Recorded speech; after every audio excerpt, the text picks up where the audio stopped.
I'm Tom Avila. I'm a writer with Greenpeace, and I want to welcome everyone to this special edition of Greenpeace Radio. We're at the G2 Gallery in Venice, California, and we are surrounded by images from Daniel Beltrá's exhibition, Spill. I'm here with photographer Daniel Beltrá and Greenpeace Deputy Campaigns Director Dan Howells. And before we start, I want to thank everyone at the G2 Gallery. They have been amazing and generous hosts. They are doing great things to support our work. For those who don't know, Greenpeace does not actually accept money from corporations or from government, so it's all done through individual contributions and the goodwill of folks like the G2 Gallery. So we're tremendously grateful and thankful that they're allowing us to do the work that we know needs to be done. So thank you. Spill is a collection of images taken in the Gulf of Mexico in the weeks following the BP Deepwater disaster. And actually, where I'd like to start is with you, Dan Howells. And I'm wondering, could you give us some background on what happened in the Gulf and Greenpeace's response in the weeks that followed, in the weeks that followed? Hi, everybody. Thanks for coming. I'm Dan Howells. I'm the Deputy Campaign Director. As Tom said, I want to thank you all for coming and thanks for your support in all shapes and forms. On April 10th, 2010, 2 days before Earth Day, the Deepwater Horizon experienced a catastrophic blowout. And Daniel knows as much about this as I do, so jump in here. But basically what happened is they did some really bad plumbing. Going down, they drilled down from the surface of the ocean down 5,000 feet to the seabed, and then another about 10,000 feet, I think, below that to try and find oil. Some people are saying, wow, yes, that's what I call extreme oil, and it's really where we are with most oil companies trying to drill. It was bad plumbing.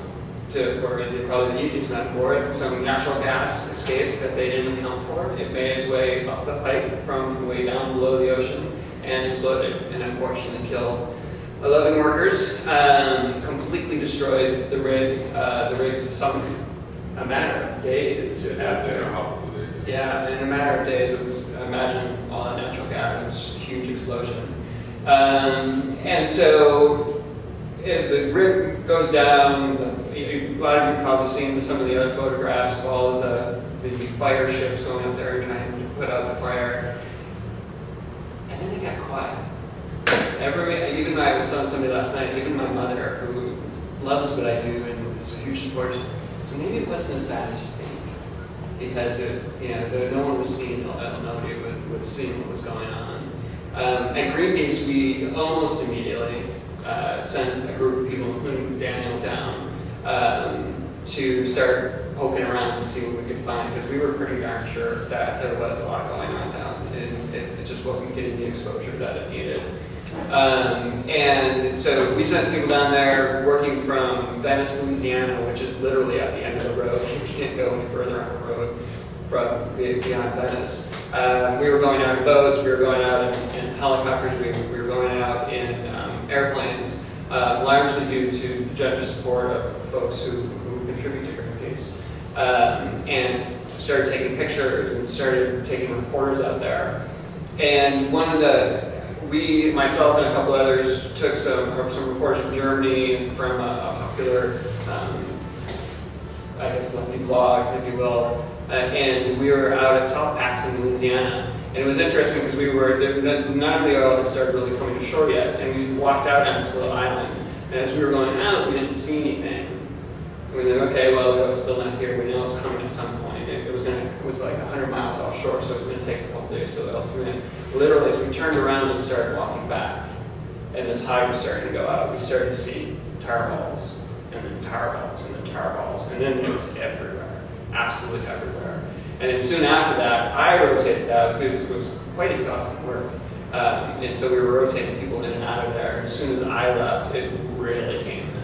And there's ugly photographs, I guess, if you will, of just the amount of oil that was truly spilled into the Gulf of Mexico.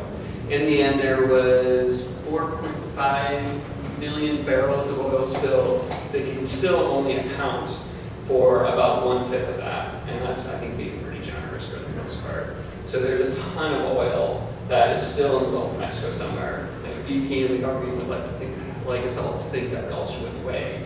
Some of it will, but we have some good friends who live in the area, and they're still terrible at washing up on the beach.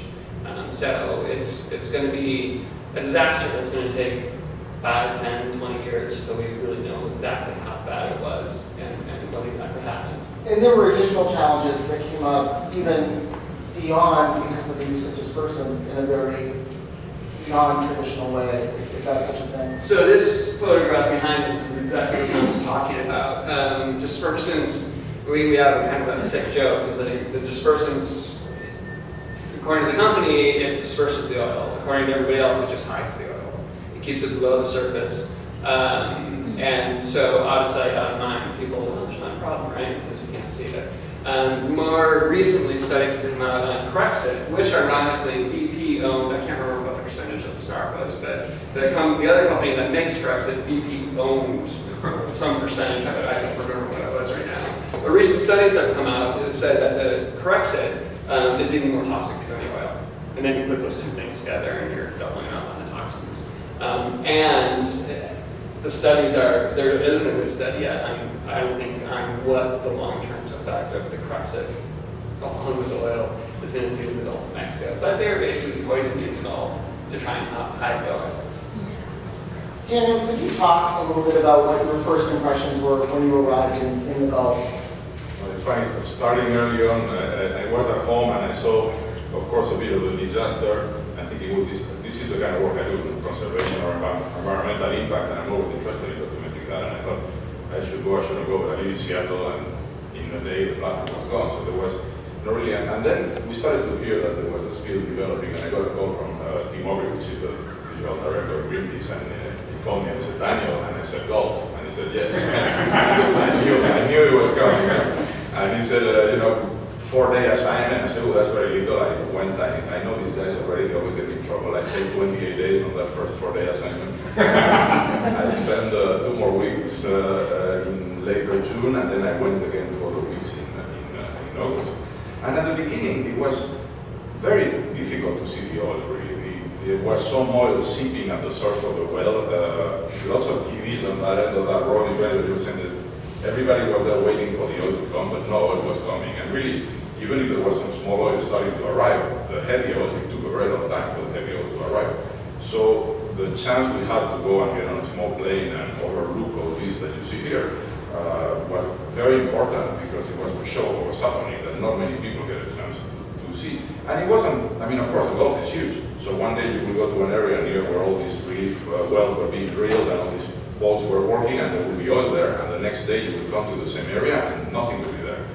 And we would talk with other pilots and they would tell us some of the oil is from that other area, and you would fly 30 miles and the oil was concentrating there and the currents and the weather were moving there. And it took really several weeks to have a very heavy oil heating the coast and the marshes. And as a general impression for me, there was a lot of willingness to try to clean and sort the mess, but there was really not much to be done. I jokingly saying that I felt it was like sitting on the edge of an Olympic pool full of oil with a box of Q-tips. Everybody was just dipping things there and just tossing them away, and it felt absolutely irrelevant. And unfortunately, they put those 2 million gallons of Corexit in the Gulf, which definitely made the problem way bigger. Corexit that was banned in the UK because of its toxicity. The EPA tried to ban it here. The Coast Guard gave them an exemption, I think it was. There was a big mess, and then the news came out that BP owned a lot of interest in Corexit, and they were saying, yes, it's true, but it's also what's most available. But lots of scientists were saying, the damage is done, try to cap the well, but don't add this. It's a huge chemical experiment in the Gulf, and we don't know what the impact is going to be later. I'll let you try this. I can keep talking. We like that, actually.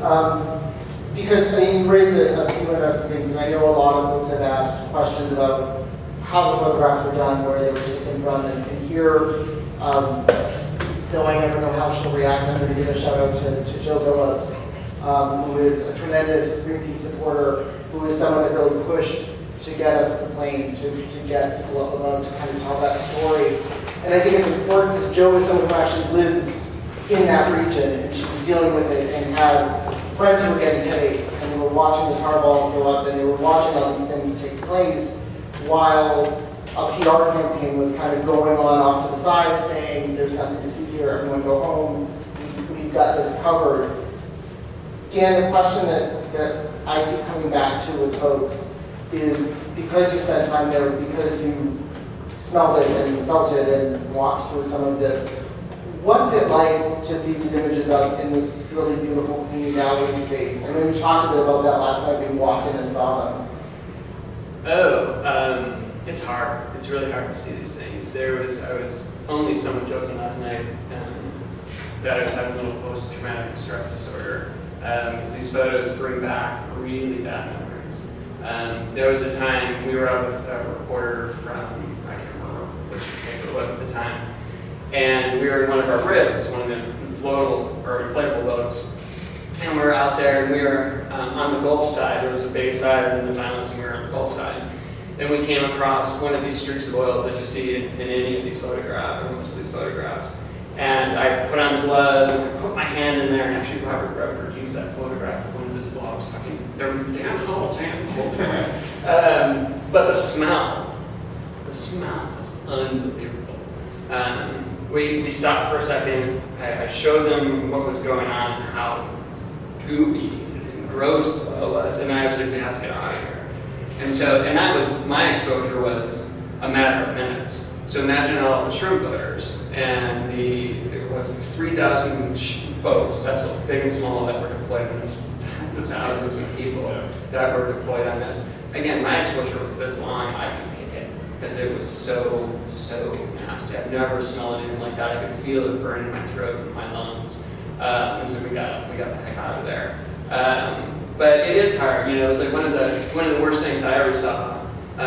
We were in Barataria Bay, and it's the Gulf comes together and the bay comes together in between those two islands, and so there's lots of nutrients there, and all the dolphins are there, doing their thing, swimming. And I turned around just in time to see in the dorsal fin of the dolphin just caking on.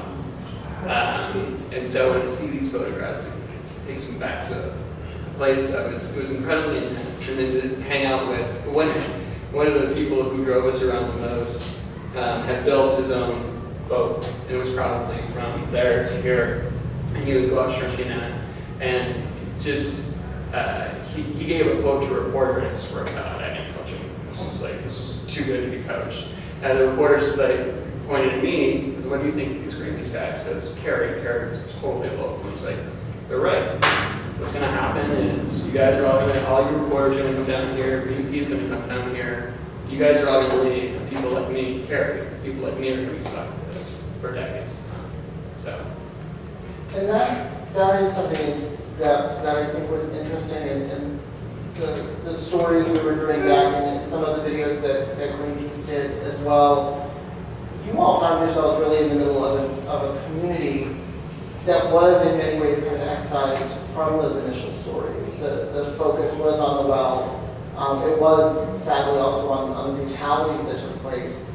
But you all really played a key role, I think, in introducing the people that were going to be living in the Gulf and are still living in the Gulf and are still seeing impacts today. Well, I personally didn't do so much because the majority of my time was on the air, but we definitely got to meet many persons that were deeply affected. It's a lot of that outside of our mind, which was really the scary part. But very rapidly, of course, they want the economy to build up, and so everybody's telling you, you can eat shrimp from the Gulf, it's perfectly fine. It's all healthy, there's no problem at all. When I was flying over those fires, the surface fires they were making, one of the ways they were supposedly cleaning the spill was to corral them with absorbent booms, floating booms. They would put a lot of oil and then launch an incendiary bomb, and they did 400 or 11 of those things. And when you fly over that and you smell the dark smoke, and you can imagine what was in the atmosphere and what goes in underwater, when you fly near these guys spraying the corrective, I mean, it was madness. So one day I was with a group of journalists on the beach, and Tony Howard, the CEO of BP, came and he said, I can promise you here that we're going to clean with the last drop of oil. And I was thinking, you can promise everything, you can try to clean, but you will never clean the last drop of oil. A lot of oil, like you were saying, still in the Gulf is going to be there, and who knows the consequences. The truth is, after the example about this, which was almost 20 times smaller, the still oil up here in Alaska personally, what I feel is we shouldn't go to places where we cannot avoid a mess like this. So it sounds like total madness where now we have a company like Shell wanting to drill in the Arctic. Luckily they're putting that on standby for now. Hopefully they will cancel the whole project. No, it's like, what are we thinking? We're the most intelligent species around supposedly. And then, we do things that don't make any sense. Daniel, I want to talk a little bit about the images here, and one of the things I'm wondering is, because a lot of people have commented on the fact that the images themselves are gorgeous, and yet there's that almost guilty feeling that people get when they're looking at them because they are gorgeous, but it's this horrific thing that took place. And I'm wondering, when you're approaching this, and I don't even know if this necessarily matters, but do you approach these as art? Are they photojournalism? Are they documentary? How do you think of this when you're going about the work? Well, let me tell you a bit about myself. So I started on this as a photojournalist. I have a background in biology and I love photography, and I came to photography as a photojournalist doing documentary work. And for many years I worked for magazines, so up with Greenpeace since 1990. I've been freelancing with them all over the world, so it's been a phenomenal collaboration. But for many years I was documenting things, and images will appear in magazines, in websites, on newspapers, and then they will kind of fade. And very few will stay and will last. And then, I don't know, so the way I started to shoot, it was never my intention to create something beautiful. But I've been doing some of these things for many years already in my life. And I guess it's also how I've evolved. When I'm shooting, I'm not thinking this is going to be beautiful or not. I shoot a lot from the air. It's later when I edit that maybe I select the images that are more appealing visually to me. And then when I put them on the wall, people tell me, why did you make an old look beautiful? And I think, well, that's not my original intention. But I've learned to live with that, and I think it's even working well, because when I was doing the stories, and it was the harsh photojournalism, those stories would disappear very rapidly. And for me, it's phenomenal that 3 years after the Oscars, we're here right now talking about these photos and about what happened there. And I definitely don't even want to talk about the photos, but I want to talk about what happened in the Gulf and what we should try to avoid those things. And so, showcasing the photography with that different view, having the opportunity to be in a gorgeous gallery like the G2, or putting images in a museum, it opens a dialogue that's really much more permanent. And I reach people that probably would be not interested at all in talking about an Oscar, and they might walk into an art gallery and say, oh, that's beautiful, and who's the painter when this is something abstract like this? The painting, not a photograph, and it's the Oscar. Ooh, I have their attention already. And so I play a bit with that now. Do you think of this at all ever as a kind of activism? Do you think of yourself as an activist? Oh, yeah, definitely. I mean, people, I can be called an artist, a photographer. I always say it's not to me to define what my work is to other people. I call myself an activist with a camera. When I come from a background as a journalist, and people talk always about neutrality, and I said that's not true. I definitely have a very strong opinion about the subjects I photograph. I try to be honest. So I'm not manipulated by anybody. It's my opinion. I study a story and I tell the story how I see it. But I'm definitely biased. I'm really concerned about what we do to our planet and the impact we are having.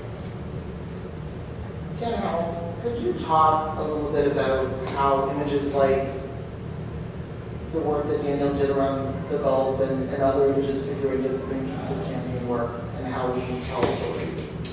Well, I think one of the simplest ways to talk about the work that Greenpeace does and why these images on the walls here, or any of the videos we do, or any of the documentaries that we work with, is we shine a big spotlight on what is wrong, and we shine a big spotlight on what is right and beautiful. And as much as, as activists, we're storytellers. And one of the things, referring back to what I said earlier, is that the story wasn't getting out about this, about what was happening and how bad it was. And it wasn't just Greenpeace, there were other NGOs down there as well, and we were all working together. But we started telling the story. I mean, journalists were like, it's not washing up on the shore, we don't see it out there, so it's not. It's like, no, come with us. We're going to show you where it is, and we're going to show you where it's coming in. So being able to be the eyes of people who don't have, I have a huge luxury in my life that I get to do this for a living. It's a huge luxury in my life. But being able, that's also my responsibility. in Daniel's responsibility, is that we have an opportunity to be the eyes for people who know that this is wrong, but they don't have, for one reason or another, don't think they have real lives, might be one way to think about it, but they don't have a way to get down there and do what we're able to do. And so if it weren't for this documentation here, the documentation in the news media, the documentation in the new media, another example is Shell just had a really bad winter in the Arctic Ocean. And yes, they call it off for now. And we owe a huge gratitude to Mother Nature because, well, hey, they got up to the Arctic and they figured out actually what's kind of tough to be there. That was just kind of Mother Nature being Mother Nature. And we owe a huge thanks to Shell for screwing up so much. And they're going up there with their conceit and hubris and finding out that they weren't as good as they thought they were.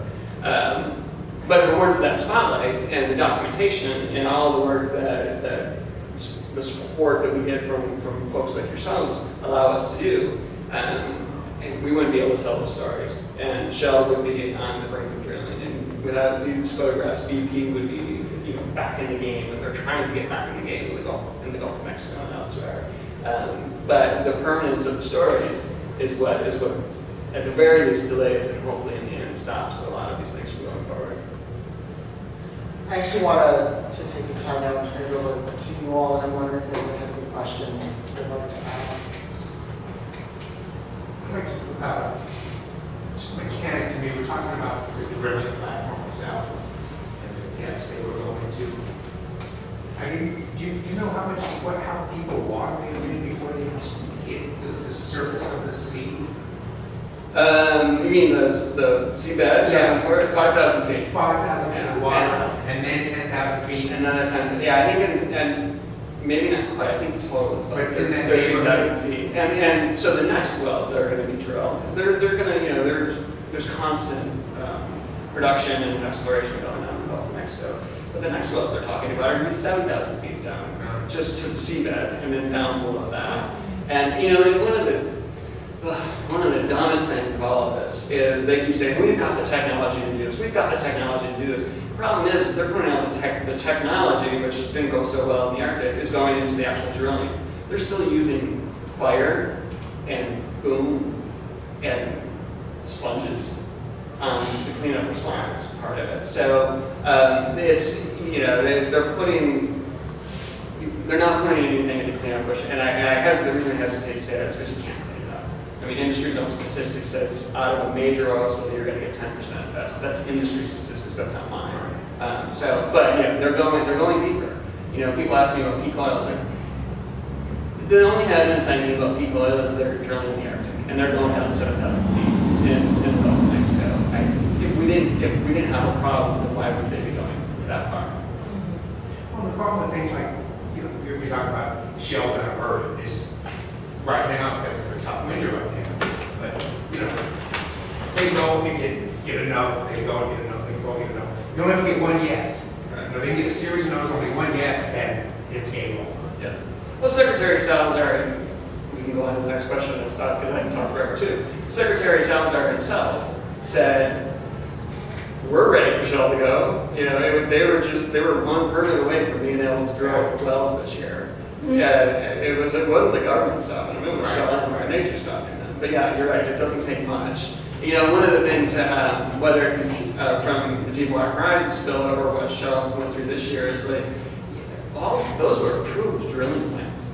Those plans were approved by our government saying, yeah, this looks good. Yeah, boom, that's great. That'll take care of, 20, 30 foot waves in the Arctic if there's a spill, no problem. So it's the Obama administration, and before that, Bush administration, and before that, go on and on and on, that are approving these plans, which, from this to what happened in the Arctic are obviously insufficient. Yes. But how do you answer the question that they've been drilling in the Gulf for years and they've never had a problem, which is always the response to you shouldn't be there at all? Well, I mean, I'm not an expert in oil drilling, let's not say that, but I would say there was not so much deep sea drilling like there is now. And on the other hand, there's many problems that get stopped very rapidly. And unfortunately, on this one, they do it in 3 months to cap the well. And at some point, they were saying the whole well was going to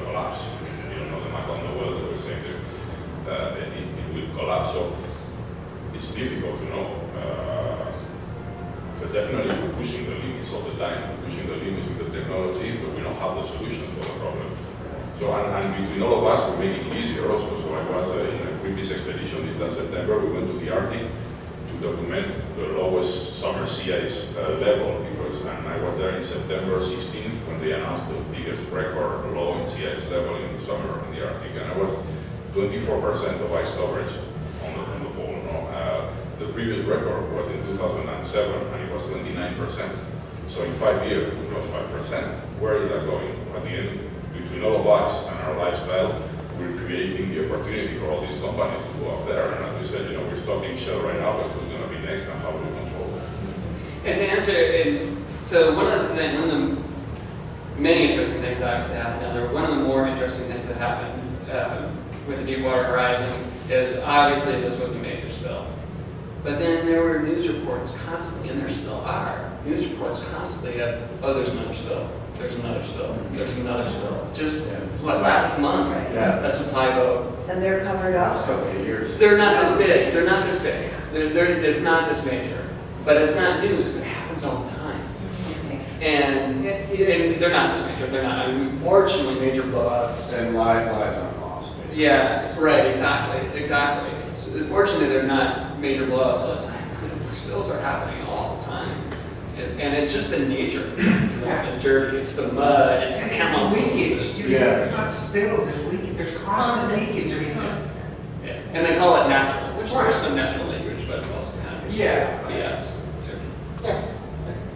I was just curious because of hearing you talk about the effects of just the smelling of the oil and everything, how that's going to affect, in some ways, the work, the fishermen and the people on the outside, the population next to the Gulf, if there's been any talk of residual effect health-wise.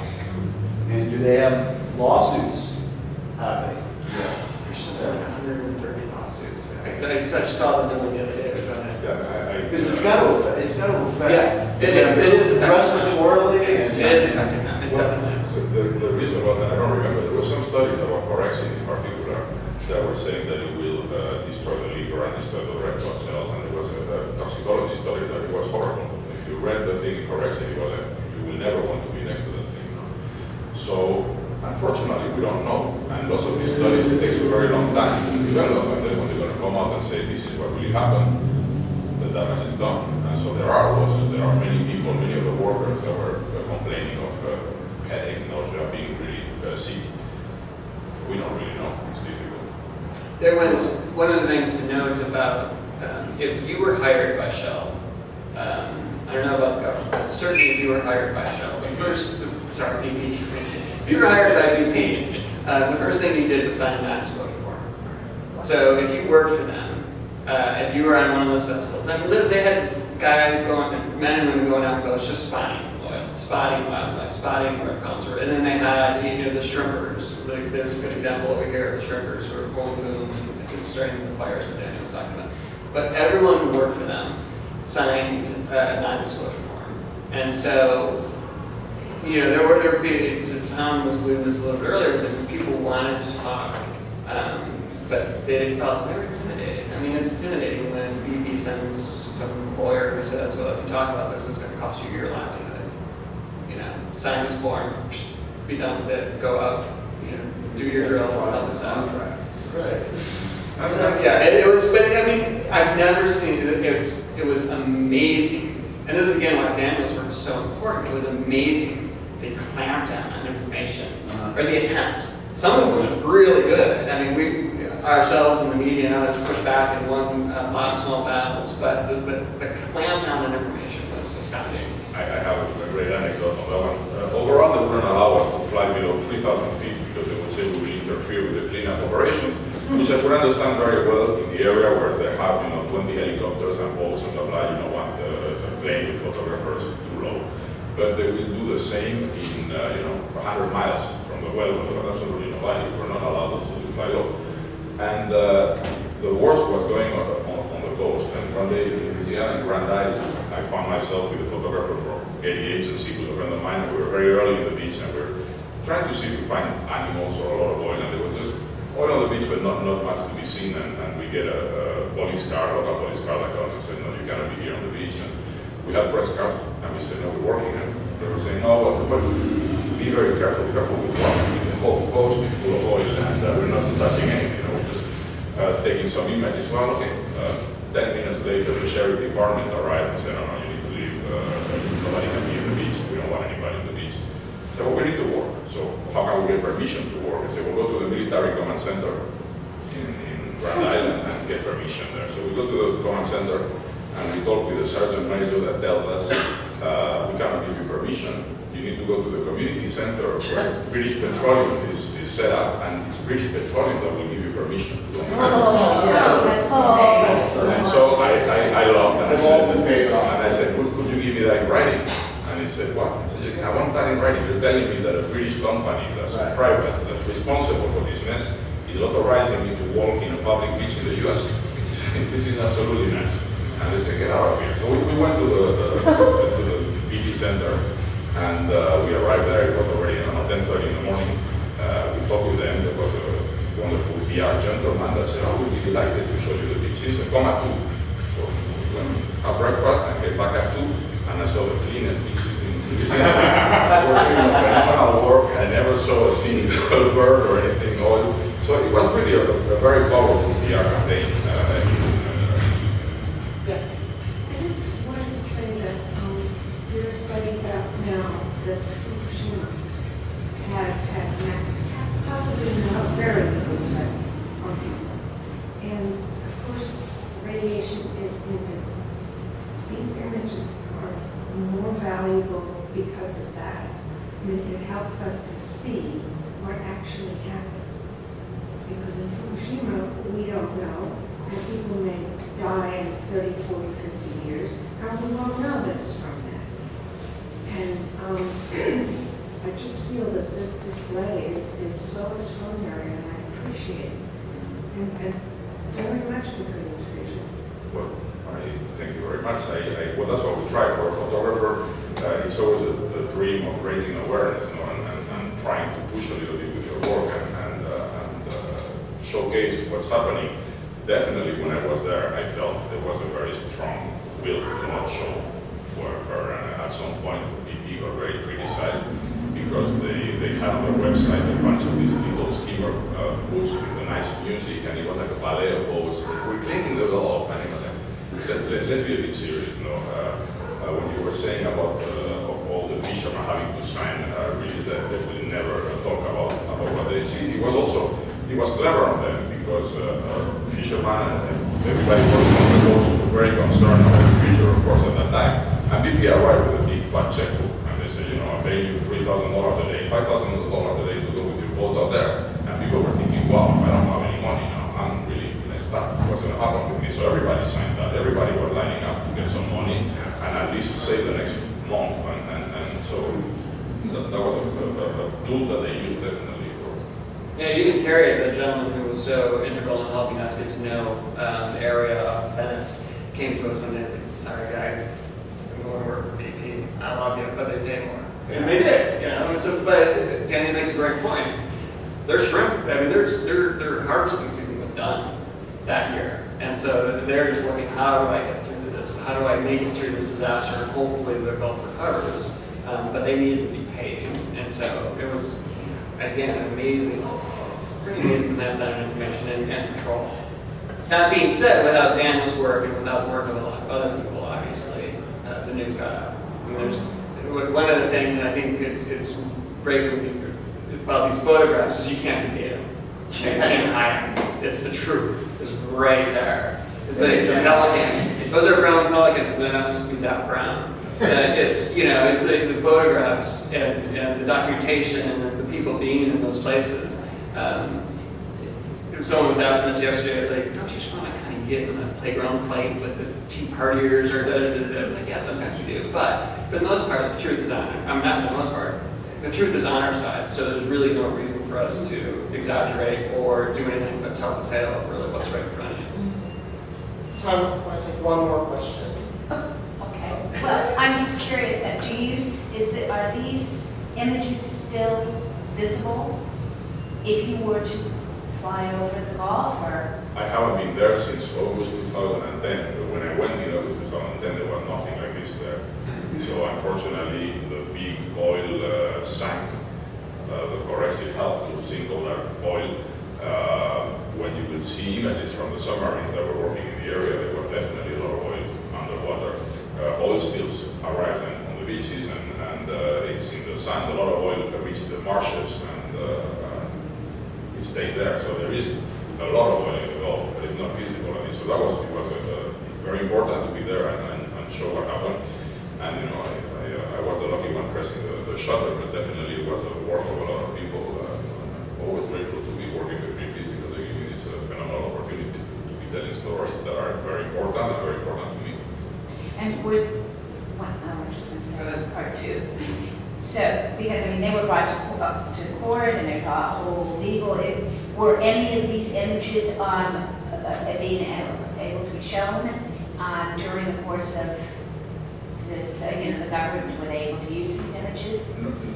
Not that I know, but I know, for example, the images travel pretty far. There's a big photo of a fire in the back wall in the other room there that was recently acquired by the Library of Congress, just as to document what happened and to have them in their archives so it can be studied and seen later. And also, definitely there's a life for the images and for the stories later. Yeah, and so the court case started last week or the week before that, so it's happening right now. Getting back to the clamping down of information, Greenpeace did, our research department, which does amazing work, did freedom of information requests, so FOIAs is what we call it for short, and got unbelievable amount of, not nearly as good as these, but the government's got tons of documentation, because the government wants to make a little money off this too, because they're going to sue people, but the photographs and the information that the government has that isn't out yet, probably won't be out yet unless through the court case it happens or through doing more of these photos. They have tons and tons and tons and tons of photographs, and not to add them too bad a note, but some of the photographs that we got from the government are of a whale.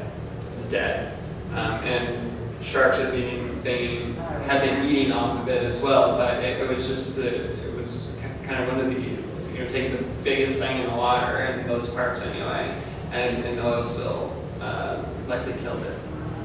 But we've got a ton of them, and then I think almost all of them are available on our website. So if you're bored and you have anything to do and want to start going through those photographs, we need help, because it's literally thousands and thousands and thousands of images. And the story is continuing. There are new studies that are coming out and new questions. We're seeing cetacean mortality rates, bottlenose dolphins washing up in percentages that have not been seen previously. So there are sadly more questions, and unfortunately this is a story that is continuing. As Dan said, if you go to greenpeace.org or greenpeacefund.org, you can see more information that we've been collecting, campaign timelines that map out this situation and other campaigns that we're doing through social media and photographs and other images like this. So I want to thank Dan and Daniel for doing this today. I want to thank all of you for being here today. I absolutely want to thank the G2 Gallery for hosting this exhibition. If you are in Los Angeles, going through Los Angeles, if you are in Venice, definitely make this a stop. It will be well worth your time. So thank you both very much.